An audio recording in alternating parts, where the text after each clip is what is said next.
Hey guys, in this video I'm going to be saying why I love Tales of the Jedi. I have watched all the episodes, I've done everything, and I love this series. It's truly Star Wars to me. It's so nostalgic, everything about it, and it just develops all the characters so well. I'll just be explaining why I love it and why Disney should continue to be doing this stuff. So, first off, I'm going to first go to the Dooku episodes. So that was episodes 2, 3, and 4. These episodes were phenomenal, and they were my favorite. It just develops Dooku so well. One of my favorite qualities about those episodes was that you get to understand why Dooku is so frustrated with the Jedi and the Republic in general. You understand that they've fallen so far. They've fallen from grace. The Republic is greedy, and the Jedi themselves have become pawns of a corrupted Senate, which doesn't do justice to the galaxy. You saw that with those planets. They just starved people, didn't give them anything while they themselves feasted, and it's really reminiscent of what you see in Andor with the Empire. Cassian says they're so fat and satisfied, and that really translates into here, and it's almost like mirroring each other, which is really interesting. Another thing I really liked about this is the Mace Windu and Dooku connection. It just shows you their friendship, how close, Dooku and Mace were with each other. They were friends, they were able to understand each other. They were like different sides of the same coin, Mace Windu, he's super strict on the rules and everything, follows the Jedi. But Count Dooku, he's a little more relaxed and does things his own way, and eventually joins the Sith because he's so different. But they also have things that are alike about each other. Mace Windu, he doesn't fully believe in everything that the Jedi has to offer, which is why he uses Form 7 to use some of those other powers, because not everything in the light is going to do everything. So I really like that about it. Another thing is the Qui-Gon. Qui-Gon was so good in this. Qui-Gon was part of Phantom Menace, which was one of my favorite movies of my childhood. It's what I grew up with. It is one of the reasons I love Star Wars as much as I do. And seeing Qui-Gon grow up like that, seeing him be like his master, grow wise like that, it was really nostalgic. He fought Darth Maul in Tatooine, and Count Dooku, you can again understand why he's feeling angry. Is the Jedi just don't listen. They're having Jedi die for no reason because of politics. They're just the lapdogs of the Senate at this point, of a corrupted Senate. It's not even a rightful, grateful Senate. They're just fat and greedy, taking resources. Eventually, Dooku goes to see the tree that he went with Qui-Gon with as a boy, and that was a very emotional moment. So I really like that. I love how everything correlated back to the prequel trilogy, corresponding and with Phantom Menace. That was really nice. And also Yaddle, you were really able to understand. I think it developed her character really well. Everything they did with her was good. I liked that she was understanding. She was like Yoda a lot, actually. Kind of fought like him at the final episode of the Dooku arc. They fought, and that was very interesting, and it showed she was a caring and understanding person. And again, didn't believe in quite everything that the Jedi, had to offer, because obviously he was so absorbed in politics, and people were just too afraid to speak up. Of course, besides Count Dooku, but he was so annoyed because no one was listening to him. No one bothered to listen. In the first episode, where he goes with Qui-Gon to that planet, and he uses the dark side. He chokes out the people, force pushes them, and it's very, very cool. I really like that. And then, on the final episode, he went to the Works, which is the place where Darth Maul was trained, and where he had meetings with Count Dooku, Palpatine. And that was really cool how Yaddle was actually able to figure out Dooku because she understood him. She understood what he was feeling, and it was very nice how she was asking him to come back into the Jedi Order, and asking him to help the Jedi to right their wrongs and join the Jedi again so that they can defeat Palpatine and rid the world of evil. And this is very reminiscent of Clone Wars Season 7, where Darth Maul says that to Ahsoka. I love that. But, of course, just like Ahsoka does, Count Dooku refuses and decides to fight. It is very, very cool. We get to see Yado's fighting ability. I don't know exactly what form she uses, but she's clearly jumping around just like Yoda does, and she's also holding back, so she's trying to get him to stop to join her.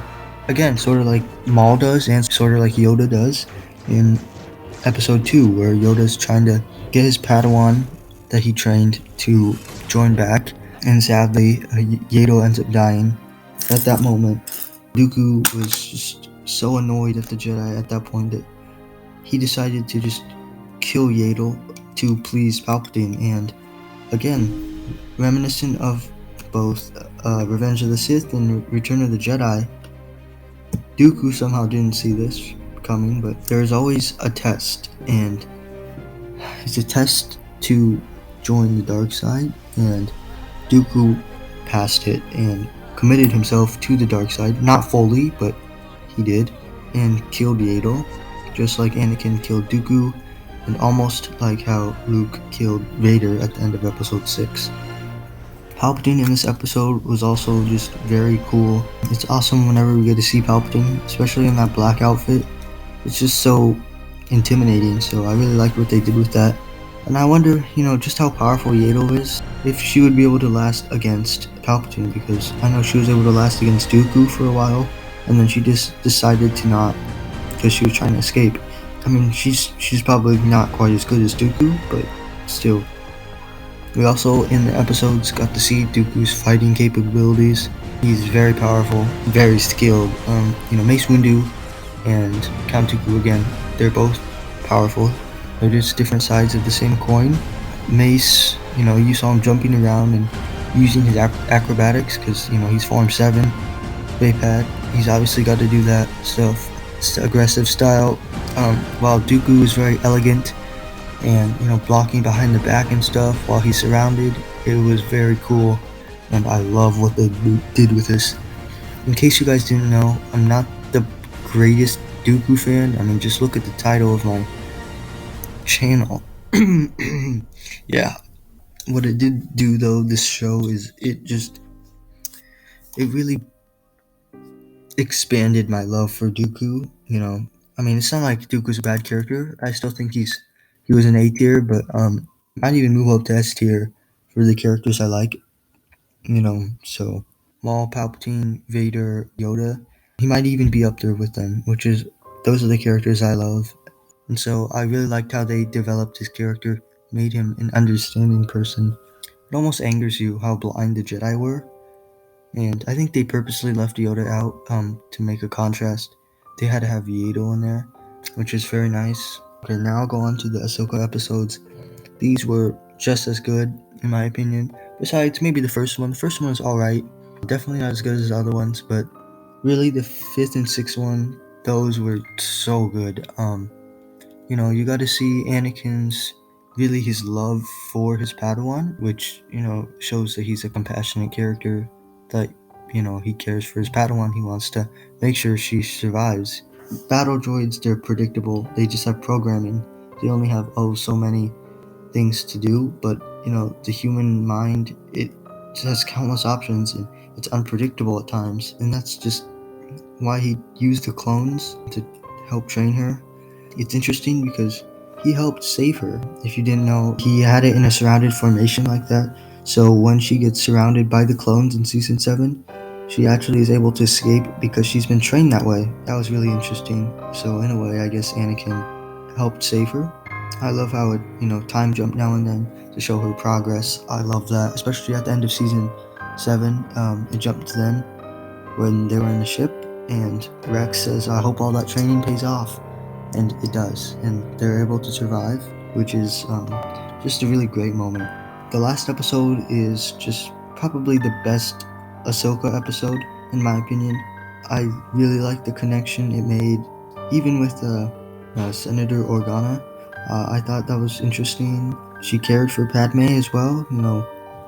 It shows just how much Anakin lost. He lost his Padawan, he lost his masters, he lost Padme. He lost everyone, including Palpatine, because Palpatine ended up just being a lie, just another lie in his life. His mother, he lost so many people, so it makes that arc even better. And also, when the Inquisitor burns down the whole village, because he's looking for a Force user, it shows both the brutality of the Empire and, how helpless people are. They aren't able to get by, and so they'll do whatever they can to try and do something, which is what they did in the Dooku episode. They kidnapped the son so that they could get attention and hopefully get some resources or literally anything, because they were starving there. The final episode as well, the fact that the Empire is so willing to kill people just for the chance at being able to kill a Force user. Some people argued that, it contradicts the Ahsoka novel.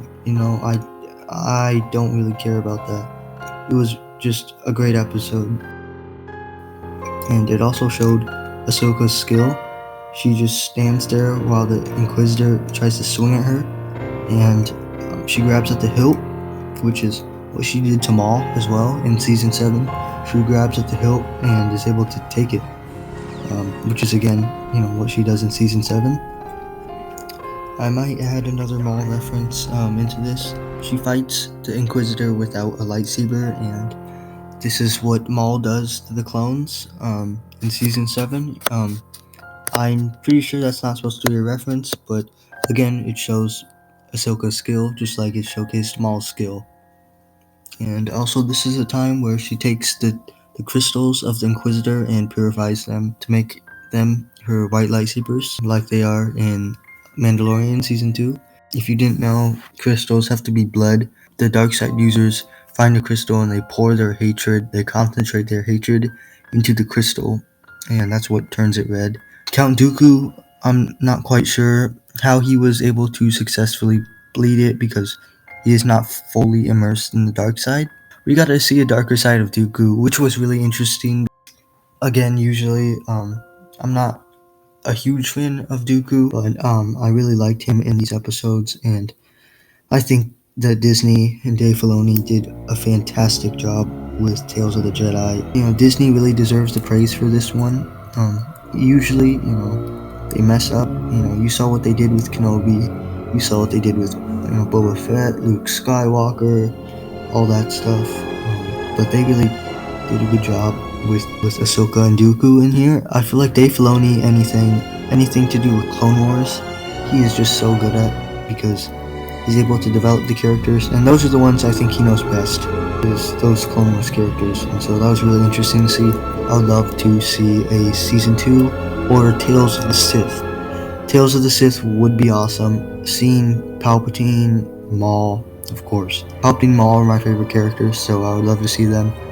Maybe even Dooku, I guess. We could see Revan if we wanted to. Nihilus, Scion, literally anyone. That's a cool Sith Lord worth noting. Vitiate even, although, then you're tapping into legends, and Disney just doesn't seem to want to do that stuff, which is, kind of sad. But then again, they seem to just want to make up new stuff and make new canon sometimes, so it's just sad sometimes. But then again, not all the Star Wars Legends is good, so, some bad, some good, some in between. I would love for them to do a Maul show, obviously, Maul, before Phantom Menace. I would love for them to develop Maul like this. I was super interested in this show. What they did with Dooku, it really boosted my liking of the character, especially because, Maul is such an interesting character. He's gone through so much, and Dooku, before this, I kind of just pictured him as like someone who didn't really like the Jedi very much. They decided to just leave, join Palpatine, and then they become Palpatine's pawn. So that's kind of how I pictured him. But after this, he just becomes so much better character because it just fleshes him out, and it's kind of interesting because he goes from being a pawn of the Senate to being a pawn of Sidious, a pawn of the dark side, a pawn of the Jedi to the pawn of the Sith. I'm surprised he didn't see that, which is interesting. Or I guess you could say he's been a pawn of Palpatine the whole time because Palpatine is the Senate. Okay, I'm joking, but yeah, I would love to see anything like this. Great job, Dave Filoni. I really hope they do stuff like this in the future because this is the good stuff. This is what they should be doing. Andor is good so far, but Tales of the Jedi has been amazing. So yeah, that's my review on this one. Gets a thumbs up from me. 15 out of 10. So yeah, see you guys in the next one. I hope you enjoyed the show.